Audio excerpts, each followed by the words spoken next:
หันมันออกอัน2 เนาะเลขบุญเนาะ252 เลขล่าง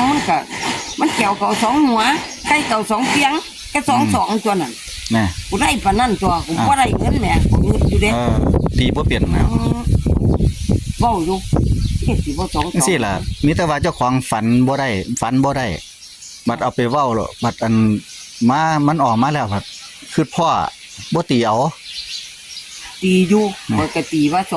อยู่เว้ากับอาจ้อยนั่นงวดมันหันกับอานางเนี่ยอันบ่มีผู้เอาบ่บัดเฒ่าจ้อยเพิ่นว่าได้หั่นหนูก็เอาคนละ20 บาท2ก็ได้จ้อยบัดนี้งวดนี้กันฝันว่าวัดสิเป็นงานกับอันไปแล้วผัดบ่มีงานเพิ่นมีแต่ตาปลาขาวอยู่หั่นมีแต่ฤาษีอยู่หั่น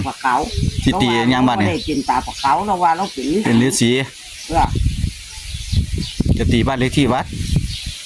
ตีบ้านเลขที่วัดบ่มีหม่องตีดิคันบ่บ้านเลขที่วัดมีหม่องตีให้ไปตีใส่คันบ่มีหม่องใ